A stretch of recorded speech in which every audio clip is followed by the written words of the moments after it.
Tiffin செய்ய எந்த மாவும் இல்லையா, வீட்டில் ஒரு கப்பு ரவையும் ஒரே ஒரு தக்காளி பழமும் இருந்தால் சூப்பரான இந்த ரவை அப்பம் செய்து பாருங்கள். இன்ஸ்டண்ட்டாக செஞ்சிடலாம். டேஸ்ட்டு ரொம்ப சூப்பராக இருக்கும், நல்லா சாஃப்டாகவும் இருக்கும் சாப்பிட்றதுக்கு. கண்டிப்பாக ட்ரை பண்ணுங்கள். இப்போ ஒரு மிக்ஸி ஜாரில் 250 ml கப்பில் ஒரு கப் அளவுக்கு ரவையை சேர்த்துக்கிறேன். நல்லா பொடி ரவை, பெரிய ரவை எது வேணாலும் சேர்த்துக்கலாம். இப்போ அதே கப்பில் ஒரு கப் அளவுக்கு தண்ணி சேர்த்துக்கிறேங்க. இப்போ இதில் ஒரு 4-5 சின்ன வெங்காயம் சேர்த்துக்கிறேங்க. சின்ன வெங்காயத்துக்கு பதில் பெரிய வெங்காயம் இருந்துச்சுன்னா அது சின்னதாக ஒரு அரை பீஸ் அளவுக்கு கட் பண்ணி சேர்த்துக்கோங்க. இப்போ ஒரு பழம் தக்காளி கட் பண்ணதை சேர்த்துக்கிறேன். ஒரு பழம் சேர்த்துனா போதும் தக்காளி பழம். ஒரு 4 டேபிள் ஸ்பூன் அளவுக்கு தயிர் சேர்த்துக்கிறேன். சேர்த்துட்டு இப்போ இதை நல்லா நெய்ஸாக அரைச்சி நான் எடுத்துகிட்டு வந்துடுறேன். இந்த தக்காளி வெங்காயம் நல்லா அரைப்படணும். பாருங்கள், இது போல் நல்லா நெய்ஸாக இருக்கணும். நம்ம சேர்த்துன அந்த ஒரு கப் தண்ணியே போதுமானதாக இருக்கும். அதுக்கு மேலே தண்ணி சேர்த்துறாதீங்க, தண்ணி அதிகமாயிரும். இப்போ ஃபுல்லாக ஒரு கிண்ணத்தில் இதை அப்படியே அரைச்சதை சேர்த்துட்டு இதில் உப்பு சேர்த்துக்கிறேங்க.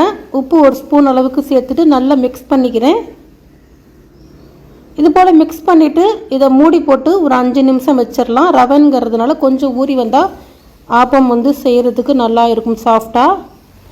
இப்போ ஒரு 5 நிமிஷம் கழித்து பார்க்குறேன், நல்லா ஊறி இருக்கு ரவை. இப்போ இதில் 2 பிஞ்ச் அளவுக்கு ஆப்பா சோடா சேர்த்துக்கிறேங்க. ஆப்பா சோடா எதனால் சேர்க்குறோம்னா நல்லா ஒரு சாஃப்ட் கொடுக்கும். இன்ஸ்டண்ட்டாக செய்கிறதுனால தாங்க இந்த ஆப்பா சோடா 2 பிஞ்ச் அளவு சேர்த்துக்கிறேன். ரொம்ப சேர்க்கக்கூடாது, இந்த அளவு சேர்த்துனா போதும். நீங்கள் விருப்பப்பட்டால் சேர்த்துக்கலாம், அப்படி இல்லாட்டினா கூட ஸ்கிப் பண்ணிக்கலாம். இப்போ பாருங்கள், நல்லா மிக்ஸ் பண்ணிட்டேன். இப்போ தோசைக்கல் நல்லா சூடுபடுத்திட்டு அதில் ஒவ்வொரு கரண்டி எடுத்து சேர்த்துக்கிறேன். நான் ரொம்ப பெருசாக சேர்க்கலை, இது போல் தான் சின்னதாக தான் கொஞ்சம் சுடுறேன். சுற்றிலும் கொஞ்சமாக ஒரு ஸ்பூன் அளவுக்கு எண்ணெய் சேர்த்துட்டு இப்போ மூடி போட்டு வச்சிடுறேன். இது நல்லா வெந்துடும். அடுப்பை மீடியமாக வச்சுக்கோங்க. பாருங்கள், இது போல் நல்லா வெந்து சூப்பராக வந்திருக்குது பாருங்கள், பார்க்கவே எப்படி இருக்குது. அடுத்ததும் அதே போல் ஊற்றிட்டு நம்ம மூடி போட்டு வச்சிடலாம். எண்ணெய் லைட்டாக சேர்த்துட்டு நீங்கள் திருப்பி போட்டு வைக்கிறதா இருந்தாலும் வைக்கலாம். நான் இன்றைக்கி திருப்பி போடலை, மூடி வச்சதுனால திருப்பி போடலை. நீங்கள் மூடாமல் செஞ்சிங்கன்னா திருப்பி போட்டு கூட எடுத்துக்கலாம். லைட்டாக பின்னாடி சைடும் வேக வச்சு எடுத்துக்கலாம். அவ்வளோதாங்க, ரொம்ப சூப்பராக அடுத்த ஆப்பமும் ரெடி ஆயிடுச்சு. இதே போல் உங்கள் வீட்டில் ரவை இருந்துச்சுன்னா, வீட்டில் கோதுமை மாவு இட்லி மாவு இல்லாத நேரத்தில் வீட்டில் ரவை மட்டும் இருந்தால் உப்புமா செய்தால் நிறைய பேர் சாப்பிட மாட்டாங்க.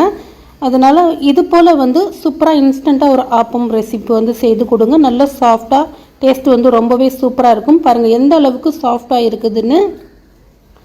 இதுக்கு நான் தக்காளி சட்னி தான் இன்றைக்கி செஞ்சுருந்தேன். இதுக்கு தேங்காய் சட்னி ரொம்ப அருமையாக இருக்குங்க. கண்டிப்பாக ட்ரை பண்ணி சாப்பிட்டு பார்த்துட்டு எப்படி இருந்துச்சுங்கிறத மறக்காமல் கமெண்ட்ஸில் சொல்லுங்கள். இந்த வீடியோ பிடித்திருந்தால் லைக் பண்ணுங்கள், ஷேர் பண்ணுங்கள். ஃபாலோ பண்ணாத நண்பர்கள் இருந்தீங்கன்னா ஃபாலோ பண்ணிக்கோங்கப்பா, சப்ஸ்கிரைப் பண்ணிக்கோங்க.